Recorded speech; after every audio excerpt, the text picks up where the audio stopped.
inches. And what's that in the distance? Looks like a parade. It's the Macho King coming to the ring. Joe ringside in WrestleMania. In a Hell in a Cell, here comes the Undertaker. And then it's on to New Japan and Triple A. But who's that lurking in the distance? The club goes away to slam us all down. Wrestling without context.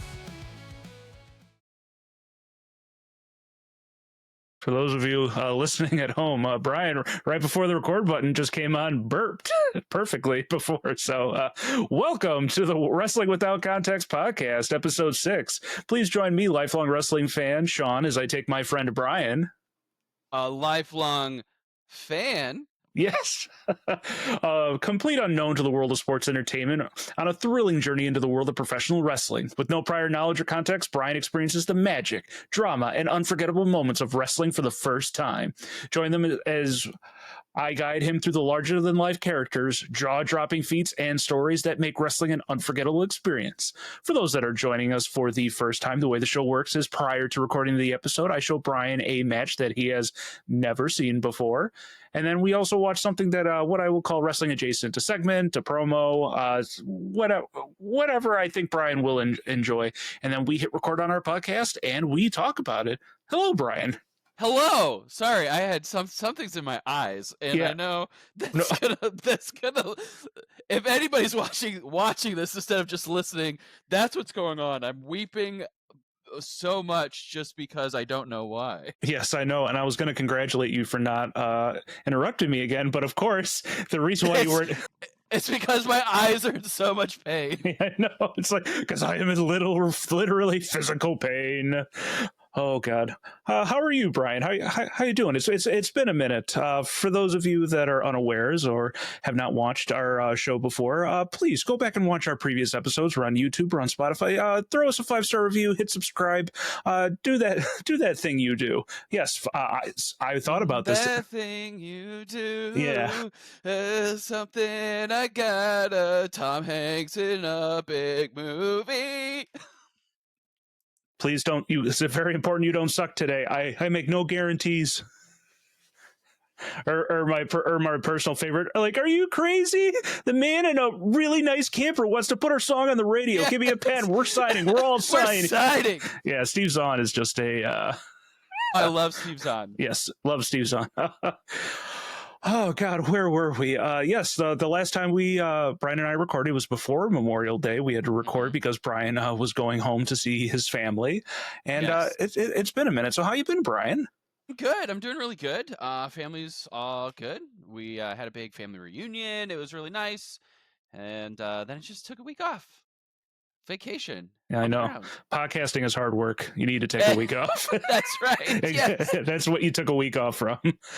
How about you? How was your Memorial Day? Oh, I worked. I always work. What's a holiday? I don't know what holidays are. Mhm, Exactly. Yeah. No, it's sorry. It's like you can hear the existential pain in my brain of just like, we don't have time to do anything. So like, I'm trying to reach back to see what I did. Like I'm trying to think of something wrestling related. While we were, since we've recorded, Double or Nothing has happened at AEW pay-per-view. What's Double or Nothing? Is it somebody wins a match twice or nobody wins a match? I might have explained this in a podcast. I can't remember. As we have found out, Brian goes This in one ear. podcast? Yes. Oh. No, Oh, no. Oh, God. No, the one I record without you by myself. It's called Sean. That one's just for you. Yeah, it's called Sean Yells in Traffic. Just That's pretty much this one too. yeah, exactly. So the AEW, when they got started, had a pay-per-view before they were AEW called All In, and so the next logical step was Double or Nothing.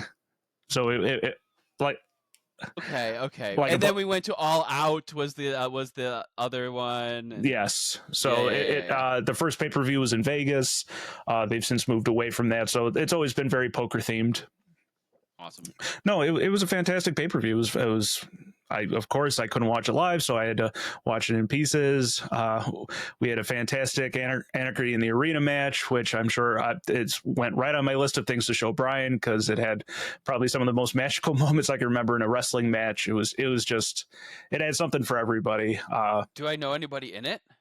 I'm trying to think. You would have seen people in this match live at AEW. Oh, okay. Yes, so yeah, so you would have had some context. Some context, but I'll tell you, I don't remember what I did see live. So I don't remember what I did last week. This is why we don't talk about previous episodes with Brian either. Brian, what happened last time? I don't know. Yeah. Brian has Hold a on, panic. let me pull up my memento tattoos. Yeah, exactly. He takes a photograph, or don't trust Sean. We're just going to do a memento episode where basically we're going to start at the end of of us talking about something, and then I'm just going to intersplice things throughout, and then we're going to find out Brian's had not dementia. No, Yes. I won't spoil I do Memento have for dementia. people. Even though it's been out since, oh God, it's probably been 2 decades, and I just saw it a year ago. Spoilers lose after like 15 years, right? Yeah, that is a question I've always had, is like, when does something cease to be a spoiler? Like, when can we break the seal, basically? Never seen Titanic. Don't tell me what happens. What, it sinks? That's a spoiler. I think there is one universal, I don't think it ever should be spoiled for everybody, and that's the Star Wars Empire Strikes Back spoiler. Which one? But what happens in Empire Strikes Back, Brian? You want me to say it? You just told me that's a spoiler. Yeah, good. That was a test, and you aced it. But the one with Luke and Vader. Yes, the one where he's his dad. Yeah. Oh, So fail. no, like as a child, like I think us as parents, like, oh, we didn't know that as kids and stuff like that. So now I look forward to showing my son that, be like, hey, you know what's about to happen. Real question: how are you going to? What order of movies are you going to introduce your son to? Morgan and I have talked about this. It is in. I am a, and we both are a release date. Mm-hmm. Yeah, so I don't like. There's some people where it, like going to the Marvel movies where we'll talk about wrestling eventually. They start at Captain America, like the first Avenger, and then they go to like Iron Man and stuff like that, even though Captain America was like the 4th movie, I think, after chronologically, or 5th maybe, because I'm thinking of, because it was Iron Man 1, 2, Thor, and Hulk had a movie. Hulk is between Iron Man 1 and 2. Yes. Yeah. I like how you said it's like you pull a deep dark fact out of your mind. Woo! Yeah, exactly. So that's what deep dark facts sound like in my mind. Well, it's the same thing with books too. It's like people like it's always a Reddit post. It's like, how do I read this book series in order? And so, and thankfully now people are always like, they give you the 2. They're like, well, if you want to read it in how it's supposed to like chronologically go, or you do it by release, how the books were published. I'm like, I want to learn the way the books were published. I don't want to. Yep, they're written for that reason. Whatever. Exactly. So long story short, we will be watching A New Hope first. I tried to show my nephews A New Hope, and I'll be honest, if you didn't start with it growing up with movies in that kind of era, it's kind of boring for kids now. I'm like, New Hope is probably my favorite Star Wars movie. It's great. Don't get me wrong. Yeah. It's the one that I started with, but like I maybe showed it to my nephews too early. That might have been it. How old were they? They were 6 and 8. Okay, that's around the time. As I found out when doing children's theater, it's have that something clicks in their brain when they start paying attention at age 7. Mm-hmm. Like they start following directions. They're sitting down. No, that is another question of like, when do we start showing our sons certain stuff and stuff like that? And because then eventually you're gonna have to explain things like death and like what happened to that guy. He just disappeared. He turns into thin air. That's what happens when we die? Yes. Yes. And we will talk about this no further. Oh, Calvin, what happened to your grandparents? I heard you lost your grandparents. Nope, turned into a force ghost. They'll be back soon.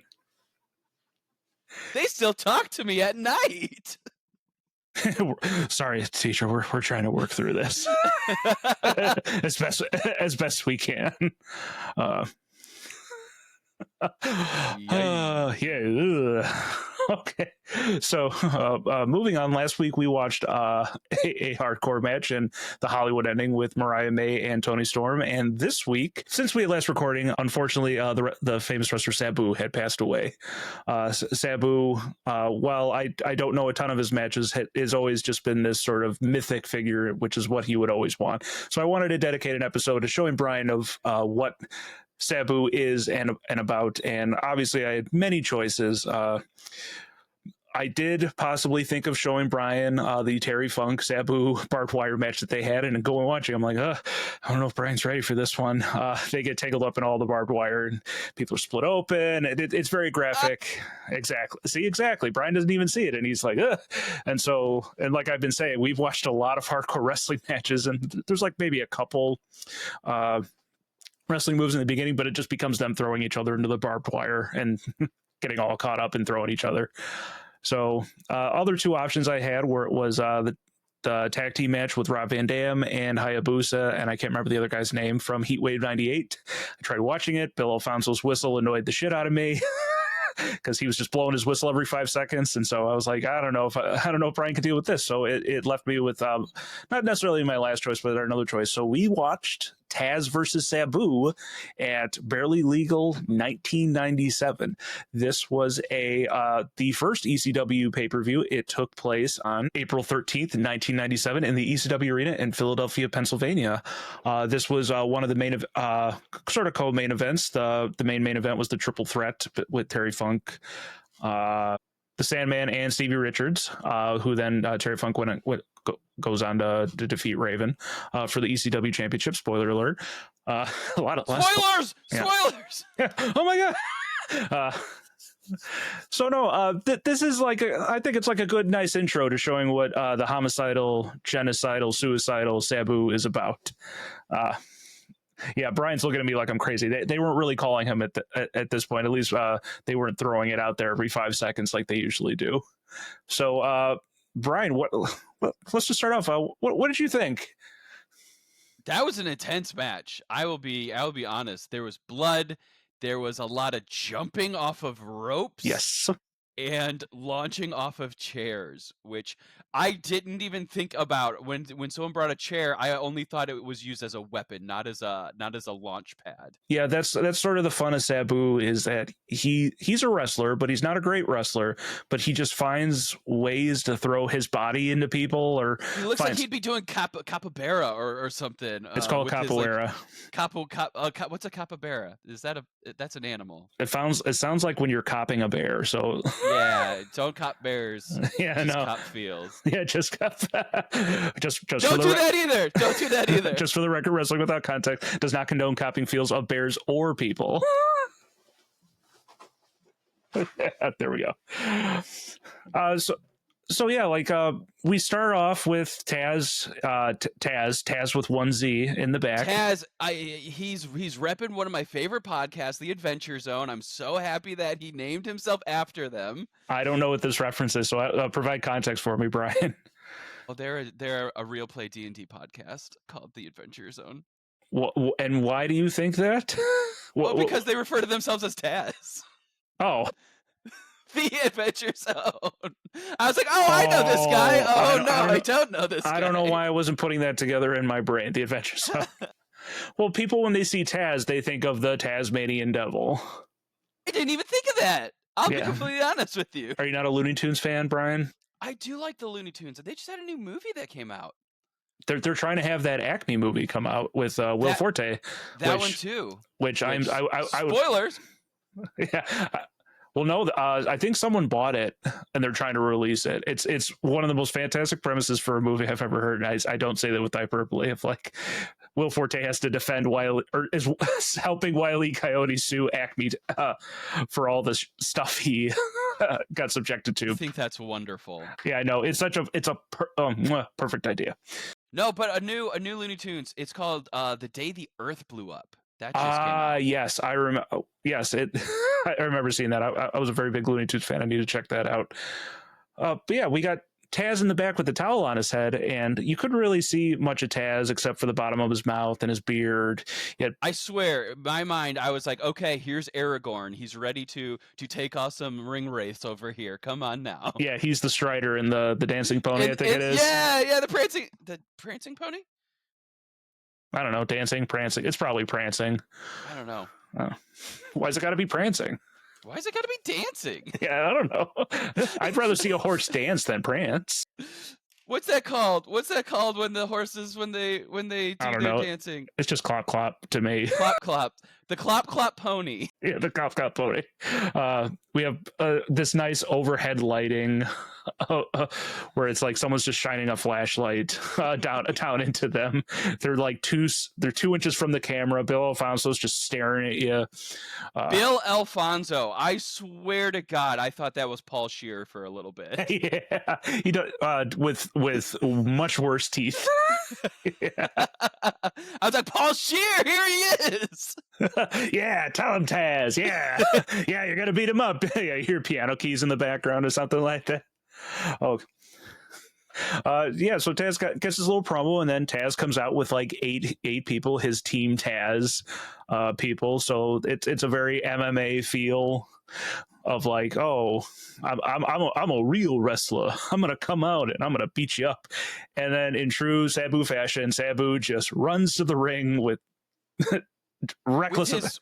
With his Little Mermaid pants on. I loved him. It was so good. His flowing green sequins pants. Oh, yeah, perfect choice. Perfect choice. So they said he's from Bombay, India? Yeah, so let's talk about that. I don't think he didn't look Indian to me. He's not. Oh my gosh, okay. This whole time I was like, I don't think this is true. Yeah, I know. I actually had to research this, but this is part of what makes Sabu Sabu is like he never really spoke.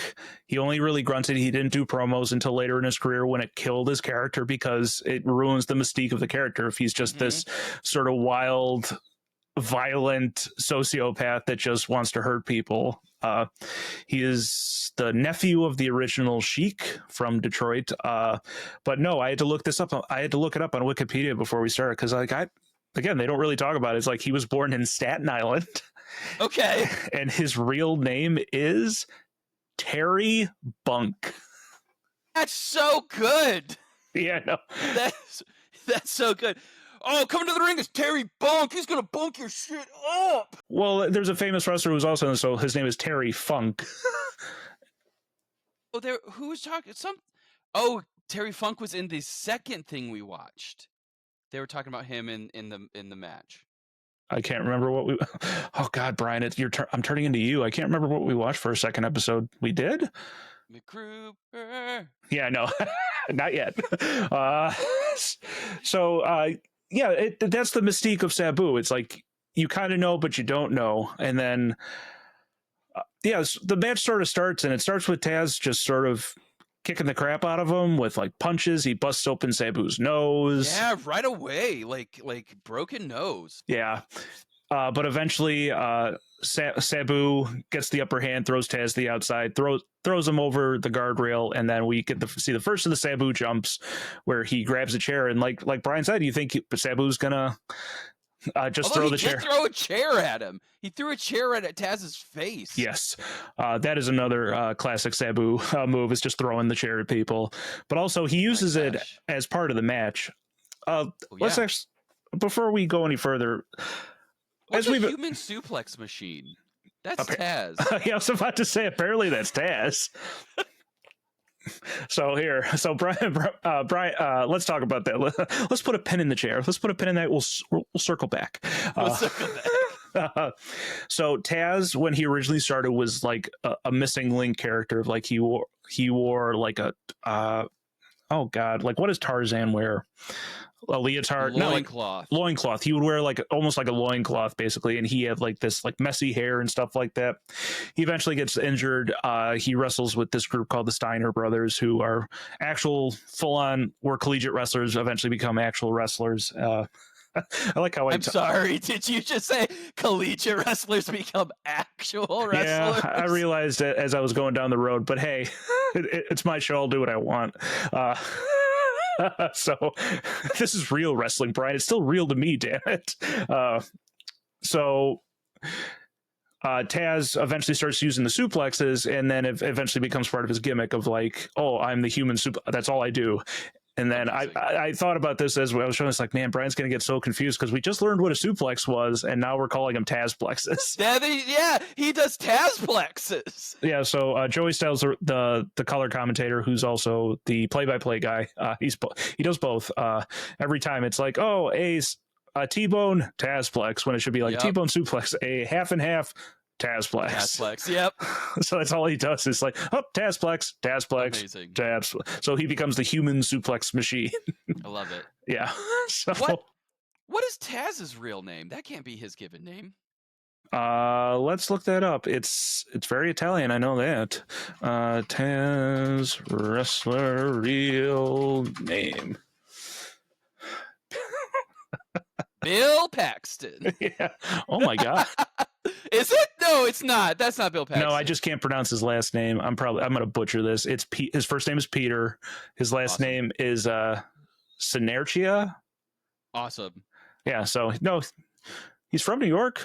So like that whole, like, you were making fun of, especially at the end of the match when he started speaking, that whole the sort of Jersey, New York. It's all wrestlers talk down here. I'm gonna get you. Yeah. I got you in the ring for 3 minutes. Going back to Bonesaw. He's my favorite wrestler, Bonesaw. Yes, Bonesaw McGraw. We finally show closed, everybody. Brian has contacts that he never needs to. He'll see wrestling every time he watches Spider-Man now. Wait a minute. Why that guy can't jump as high as Spider-Man? Yeah. No one got murdered after that match. Spoiler alert, Uncle Ben. His rice was too good. Oh, Jesus Christ, Brian. Not that Uncle Ben. Oh, good. Okay. Yeah. So let's go back to the jumps. The jumps. Yes. So Taz gets thrown out of the ring, and Sabu does the first of his many jumps onto the chair, onto the ropes, out of the ring. And then he gets some pretty good height from doing all that. And as someone that has no coordination whatsoever, being able to do that is quite a feat. Agreed. Yeah. So Sabu throws Taz back in the ring. Taz gets the upper hand again. Sabu gets it becomes a back and forth. Sabu then just uses the chair as a launching pad to go into Taz. And then we get to a table spot where Team Taz sets up a table. Oh my gosh. Yeah. So what happens is Taz gets beat up on the outside. Sabu sets up a chair where he's going to actually jump and hit the ropes and possibly hit Taz on the floor with the table, or through the table. And at that point, it looks like Sabu slips. Definitely does. So, and this is another part of the mystique of Sabu. So when a wrestler messes something up, Brian, they call it a botch, BOTCH. Okay. So people are like, you hear someone in the crowd going, you effed up, you effed up. So like, obviously wrestling is choreographed and stuff like that. So when it's that outrageous, people in that era like to point it out. Botched it then. But Sabu apparently, according to another wrestler, loved to do stuff like that and quote unquote make people think he messed up. Because one, he thought it was funny, and two, he thought it made it more real. Okay. Because like not everything's going to be perfect. The story is that because like twice with the table, he like slipped on the table. Yes.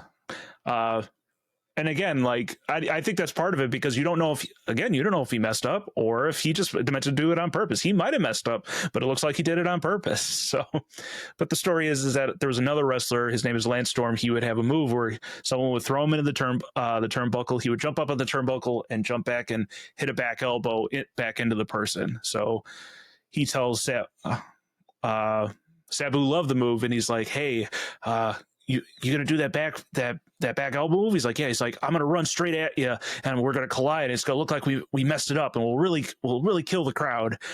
And Lance Storm is like, "Well, I was the younger guy." I was like, "Okay, whatever you say, man."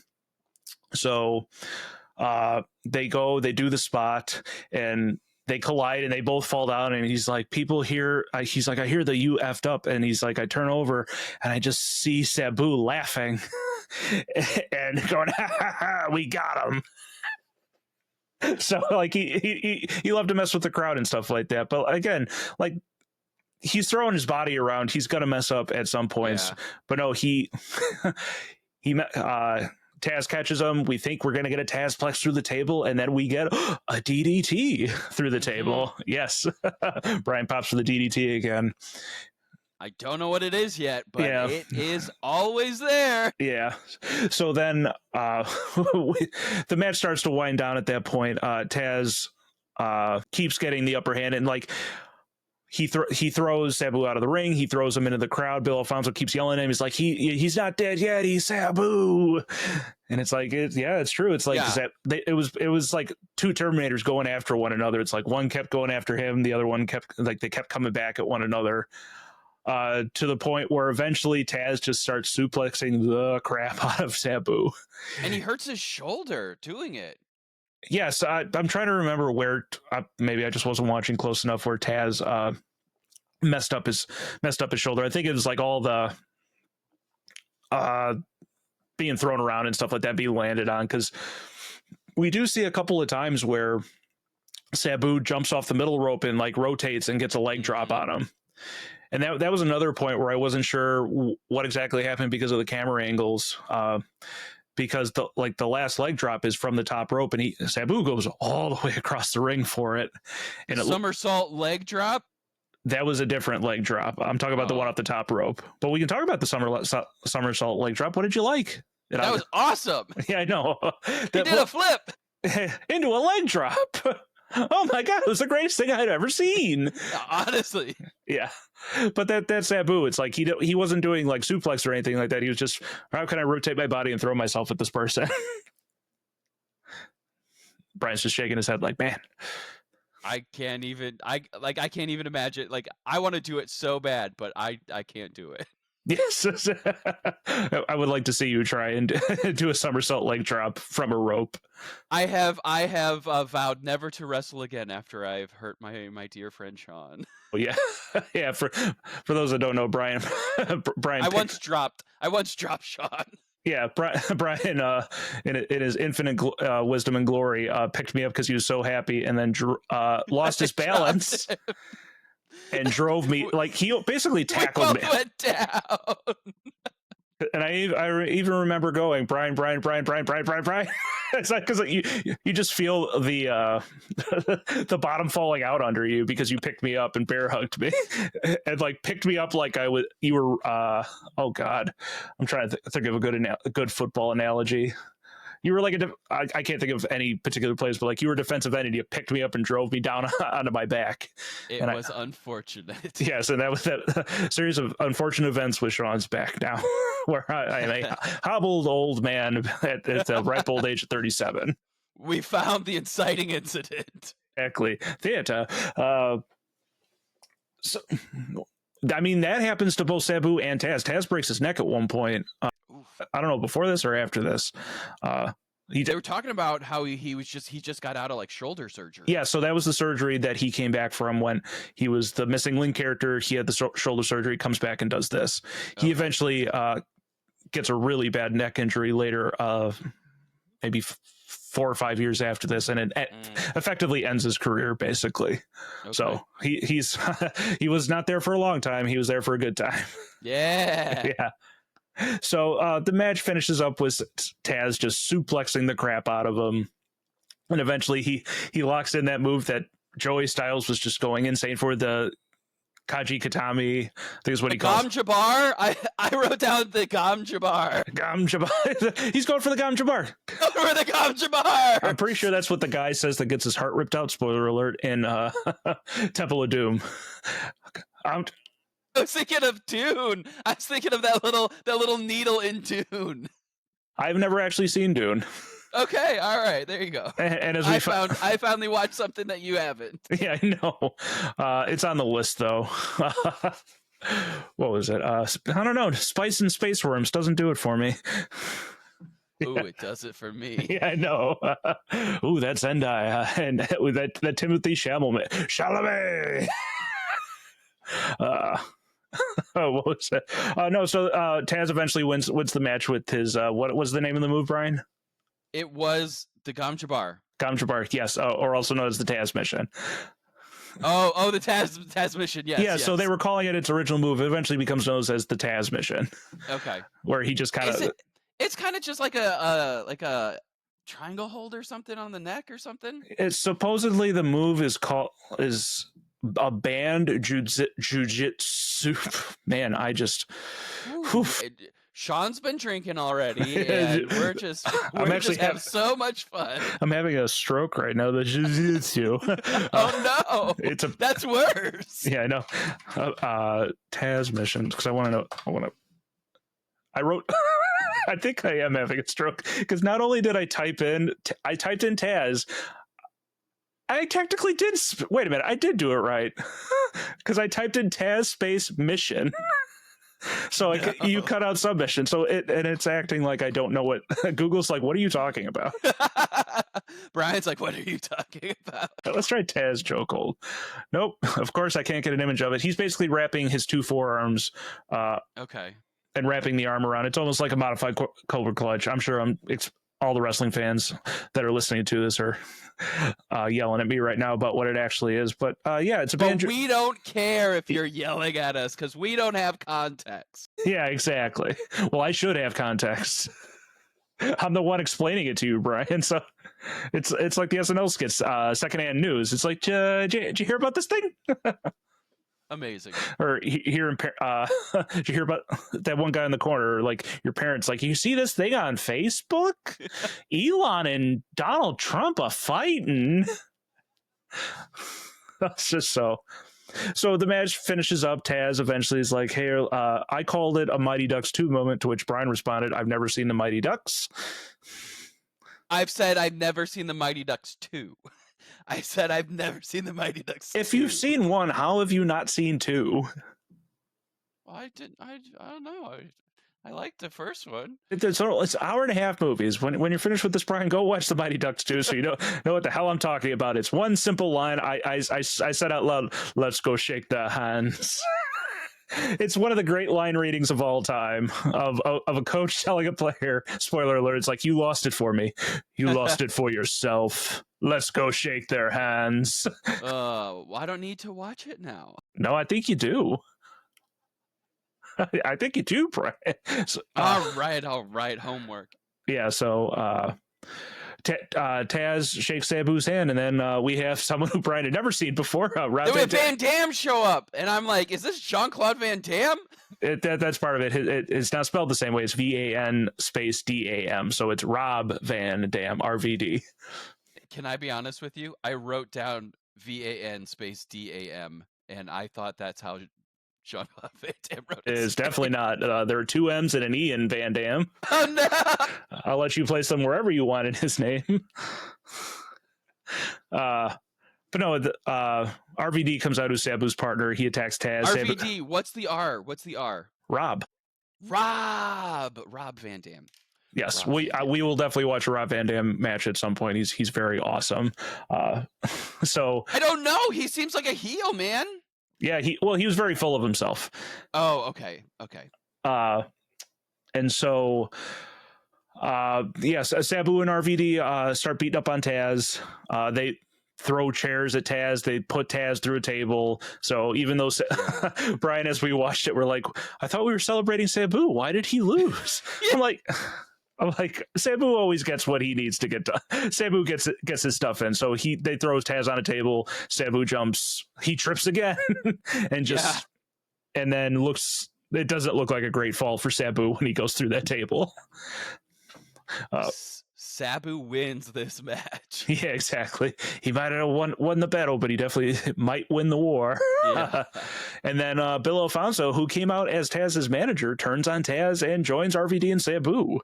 And so this is crazy. Yeah, so this is the beginning of the Sabu, RVD, Bill Alfonso. So I'm sure we'll do a deep dive on Bill Alfonso right now. He started off as a referee that would enforce the rules in ECW.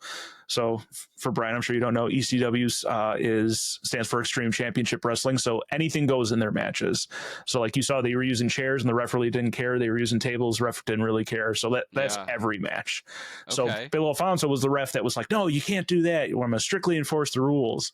And eventually becomes a manager, and then he eventually becomes RVD and Sabu's manager, and he gets this whistle. And it becomes the most annoying thing because he just blows it the whole match. But he's very well beloved. There's some pretty cool moves where he's managing Van Dam, and he'll like throw up a chair to Van Dam, and Van Dam will kick someone with the chair. It's like exactly. So yeah, that was the match. That was your first ECW match, and that was actually quite a tame ECW match. Any final thoughts before we wrap this up? What did you think? It was really good. I did really like it. Yes. Yeah. Again, super physical guys. Like they're crazy. Yeah. So that ring. Just to go back to it, like when we see a WWE ring or an AEW ring, like it doesn't really move. It doesn't make a ton of sound. It sounded like they were dropping each other on like like it wasn't braced or anything like that. It was just wooden planks. Or what do you think a ring is made of, Brian? Metal. Anything else? I was making like a ring joke. Like good call. Oh, my single no. Sorry. Okay, I'm gonna guess it always seems to have like a trampoline-esque quality to it. So like there's got to be like some mats to it. There's got to be wood. There's got to be some springs in it somewhere. Yeah, so basically it's a metal frame. There are boards that are put across it, and there's usually a little bit, maybe a little layer of foam and canvas put on top of it, depending on the ring and stuff like that. Like nothing too crazy, because obviously people have to run across it, and not get stuck in it. So I mean, no one's double bouncing on that thing. So no, there are good rings and there are bad rings. We'll talk about different rings as we go through, because I'm a big WCW ring fan, the way that one sounds. And when stuff like WWE, especially now, it makes this weird sort of thump when they hit it. And I'm sure it's much safer for them, but it's annoying as hell for me. So screw their safety. Wrestle, ref, let them wrestle. Yeah. And then one more thing. Let's talk a little bit about Joey Styles, who's the announcer, who seemingly was yelling the whole match. Okay. No thoughts? No thoughts. I didn't have any thoughts on it. He was telling you the story the whole time. I mean, you were paying attention to him. I was, but I was so invested in the two people. Yeah, this particular color commentator, I keep calling him color commentator. He's the play-by-play guy, but he prides himself on calling a show alone, because usually wrestling is two people. Yeah, okay, I did notice that there was only one guy. Exactly, so he's able to have a conversation with the audience, just strictly through the microphone, and is always like, I like called. He eventually gets a partner every so often, but especially when he was starting, it definitely gives it a different kind of feel. Mm-hmm. But no, this was ECW's first pay-per-view. They were originally not... people were fighting against them to have this first pay-per-view because... Did they think it was too violent for... There was a particular wrestler prior to this. His name was New Jack. They call it the mass transit incident. There was a wrestler who lied about his age. He was 17. His name was Mass Transit. He was a big kid and stuff like that. He goes up, he's supposed to wrestle New Jack, and he tells New Jack, hey, I want you to cut me open. Like, I want you to make me bleed. And New Jack kind of took offense to it, or New Jack felt a certain way and took a blade and severed arteries on him. Like, cut Did the he die? No, but he was profusely bleeding. And it's like a very... one of the most violent moments in the history of wrestling. New Jack was legitimately crazy. Oh my gosh. They sued. They tried to have New Jack arrested. Was this EC? ECW? Was this? Yes, it was still it was ECW at that point. So people pointed to that instance like they're too violent to be on pay-per-view, and of course eventually they make it on pay-per-view. So this won't be the last ECW match we see. I guarantee this won't be the last Sabu match we see. But no, that'll wrap up Sabu and Taz from Barely Legal 97. Well, that was great. All right, let's move into our wrestling adjacent segment. So, also a bit of sad news this past week is R-Truth, after a very long and storied career in the WWE, was released from. It wasn't released, quote unquote. He is not. His contract is not being renewed, so he is not going to be a part of the roster anymore. And R-Truth is one of those gifts that keeps on giving. And I took this as an opportunity to show Brian the MacGruber segment from WWE Raw in 2010, April 19th. This started off as Vladimir Kozlov just standing in the ring, bashing on New Jersey. And then who comes out but MacGruber? And Brian, explain what you what did you think was going to happen when you saw the MacGruber? Because they do the whole MacGruber. Oh, I thought for sure there was I wanted him to fight him so bad. I wanted him to fight him. I wanted some sort of like dynamite with an alarm clock on it, and then they had to fight each other before it would explode. Like, I wanted it so much. Well, no. So, like, it originally starts off with like a music video, and then they have the entrance. Did you think MacGruber was actually going to come out? Oh, 100%. Oh, 100. As soon as MacGruber, as soon as I heard the song, that's just one name, MacGruber, I knew he was coming out on that stage. Yeah, so the wrestler is Vladimir Kozlov, who is very Russian, and MacGruber comes out with an American flag and starts throwing it around and draping it over Kozlov's head. And then something that I noticed, I don't know if anybody was wearing, like, if Will Forte was wearing, like, boots that made him look a little higher, but him and Kristen Wiig were almost as tall as the wrestler they were in the ring with. Like, they were pretty eye to eye. So, but no, so Will Forte does a very good job in this, and I think this is why I always like comedy and SNL always mix well with WWE, because there's that improv quality and that they're able to sort of go out and do their shtick. And I always feel Will Forte is a little underrated, in my opinion. I watched most of the first season of The Last Man on Earth, which I thought was a fantastic show. If you've never seen it, have you not seen the other three? No, I've not seen. Okay. Yes, I know. My favorite is how he develops the toilet. Just in the very first, where it's just him on the diving board with a hole cut out, and he gets so pissed when they get rid of it.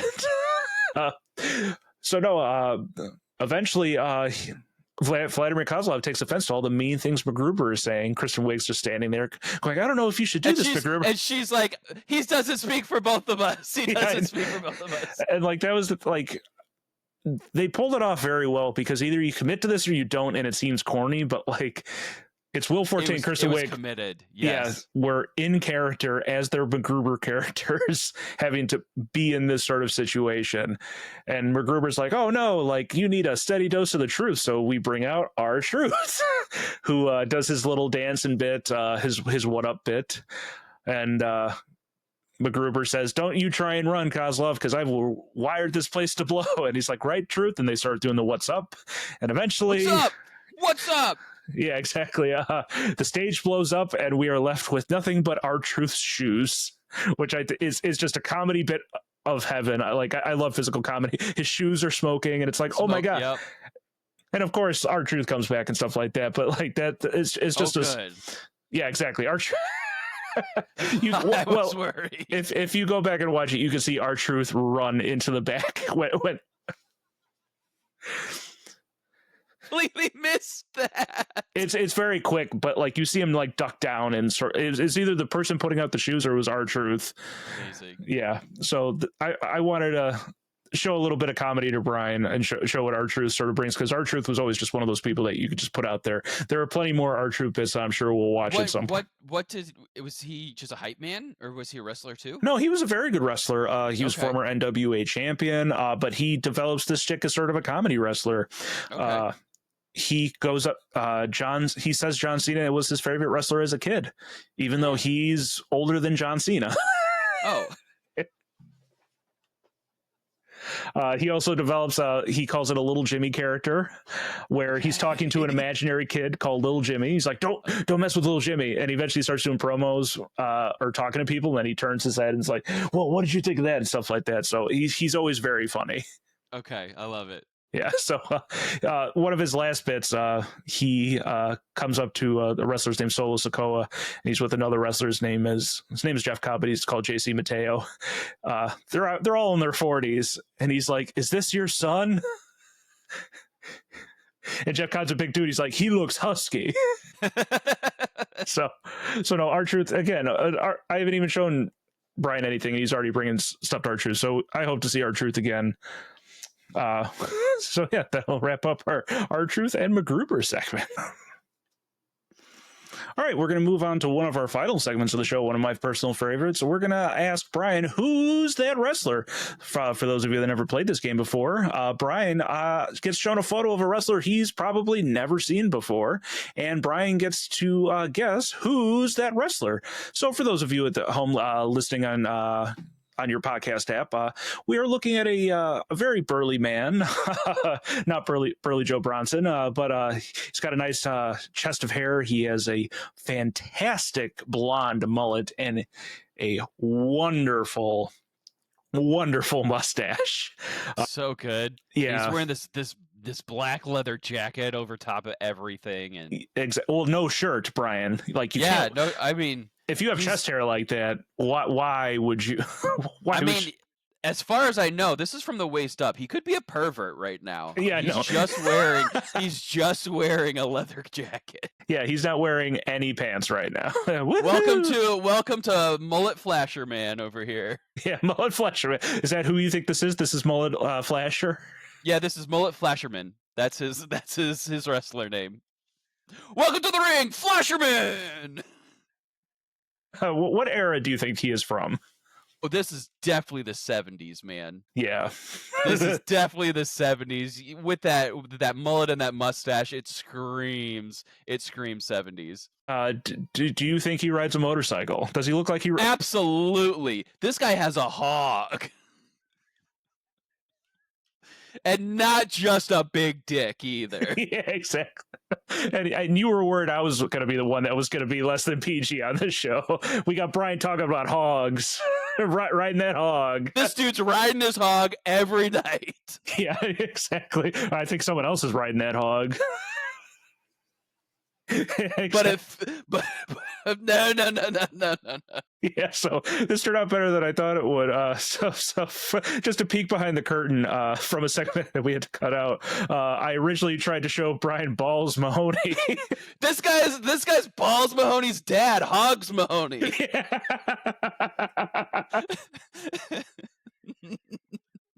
Oh God, Hogs Mahoney.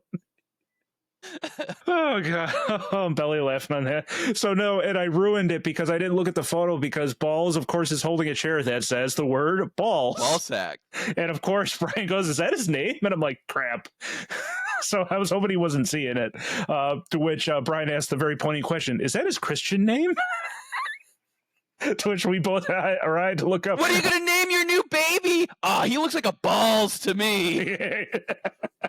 He's got balls. We'll give him balls. We were expecting a daughter. We got a son. Guess his name's Balls.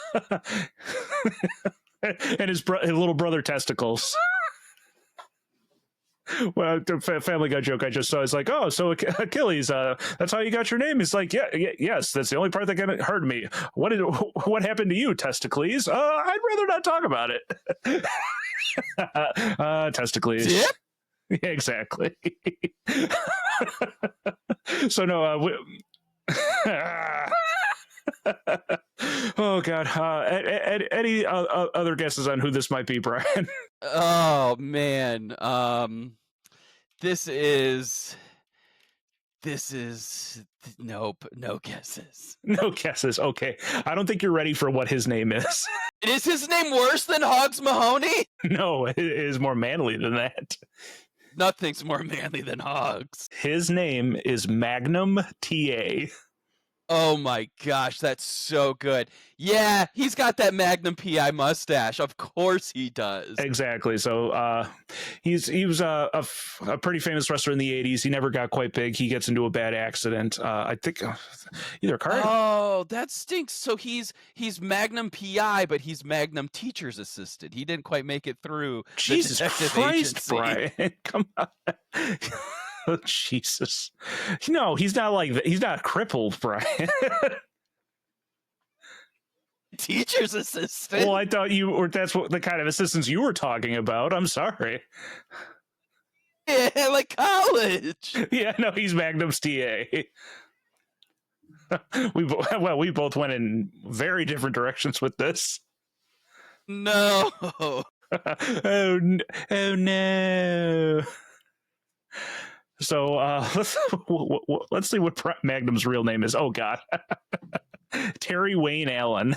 Terry Wayne Allen, TA. Terry Allen, that's TA, Magnum TA. Yeah. So what was it? 3 first names. God damn it. Terry. He also sounds like a serial killer. Terry Wayne.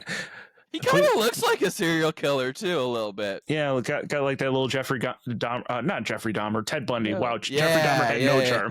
Ted No. Bundy had the charm. He looks like he eats people. He's eating hogs. He's eating hogs.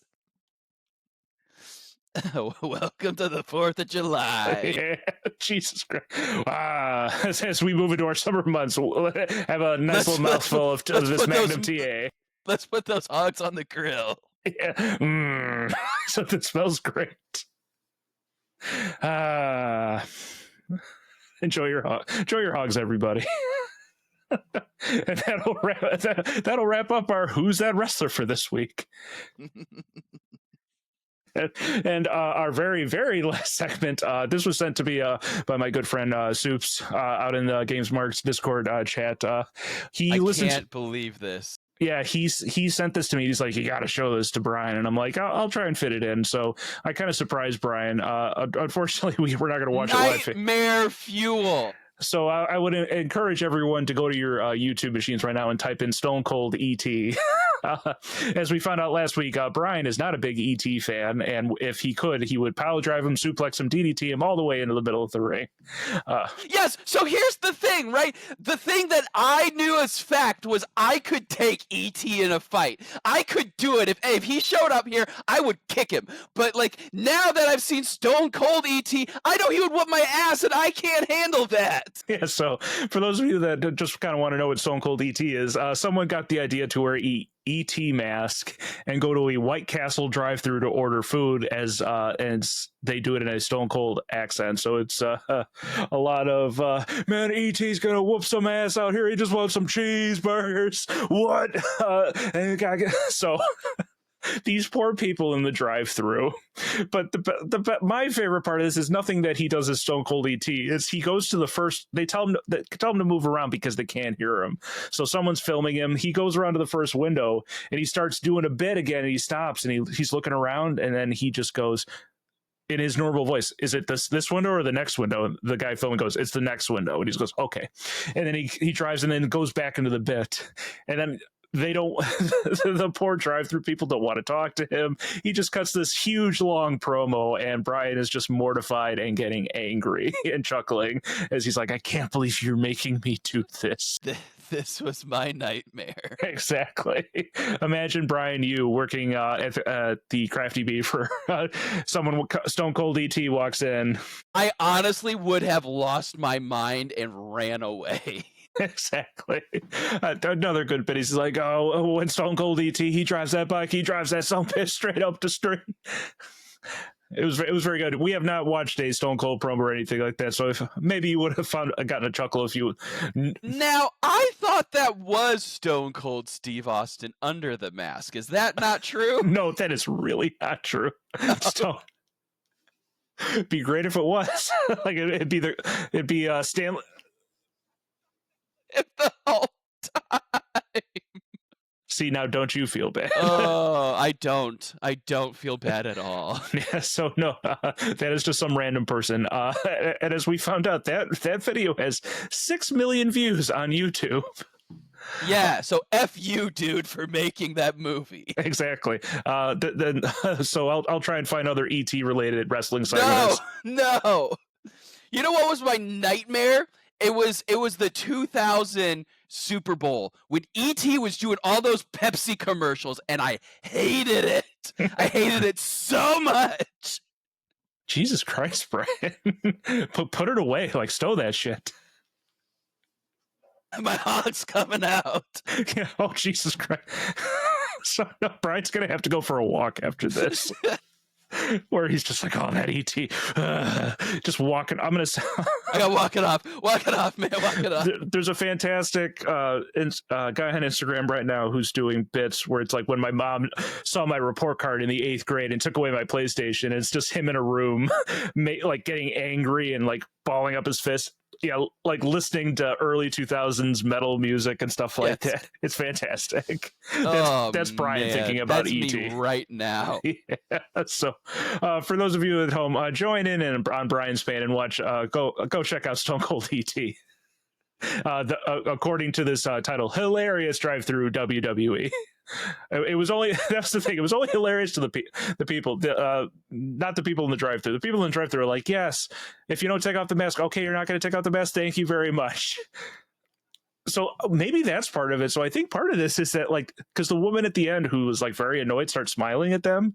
Maybe she's trying to be like, I don't know if this guy's crazy and is going to kill me. Yeah. like let me just smile my way out of this. Yeah, you heard. Everyone heard that sigh. Brian just, this ET. He would have jumped through the drive-through and ripped him out. I am coming down now. Yeah, exactly. The hog's away, ladies and gentlemen. The hog is in the upright position. Oh, yeah, maybe not. ET does not do that to me. Yeah, not enough hog talk on this. Spoiler alert. All right, that'll do it for Stone Cold ET. That'll actually do it for the rest of the show. Thank you so much for joining us here today as we looked over Barely Legal 1997, MacGruber, and Stone Cold ET. We hit a lot of things today, Brian. We did. We really did. Yeah. We talked about Brian's fear of ET again. And what else did we talk about? Never mind. I'll cut that out. So thanks, everybody, for joining us. Please subscribe to us on YouTube. Leave us a nice little review. I won't expect you to do a 5-star review. I won't shill for you. You put your... Hey, give us that 5-star. Yeah, dance, Brian, dance. Exactly. But Brian and his hog. No, wait, don't look at it. Yeah. Jesus Christ. 5 stars would return. That 5-star hog. So yeah, you can find us. You can find us anywhere. You can find your podcast, Spotify. We are on video on YouTube. I'm trying to do some more social media. I am a very busy man, and doing all this social media is slowly killing me. How do people find time for this stuff, Brian? They got managers for that. Yeah, I know. Like I have to look into this because we only do this show every 2 weeks. Like, imagine if I had to produce content every single week. Oh my God! But no, we appreciate it. Anybody that comes and join us. This is definitely a labor of love for the both of at least for me. I get to show Brian some. I'm loving it. Yeah, I'm loving it. So. Thank you very much, and come back and join us next week on Wrestling Without Context. Brian, anything before we sign off? Don't go watch ET. Don't give them any more money. Steven Spielberg has enough. You don't need to do it. I'm trying to think of, because for the past couple sign-offs we've been doing holidays, so you want to hold off on our 4th of July? Yeah, I'm gonna hold off. It's my sister's wedding is next week, so happy my sister's wedding, everybody! Woohoo! Someone's getting hitched. So yes, thank you all for joining us, and we will see you next time.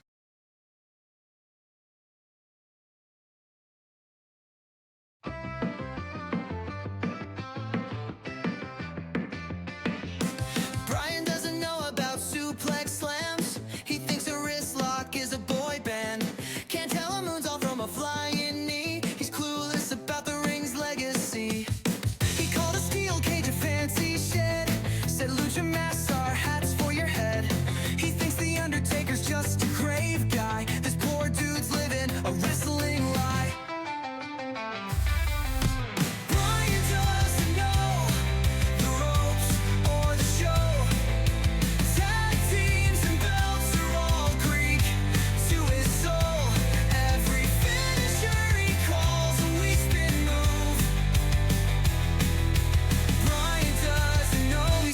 nothing to prove.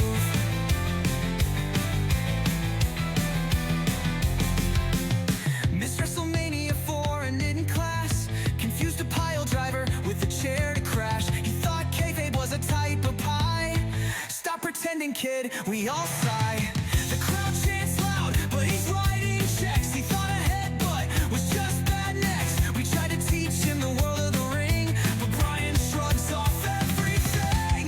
Brian doesn't know the ropes or the show. Tag teams and belts are all Greek to his soul. Every finisher he calls a we spin move. Brian doesn't know he's got nothing to prove.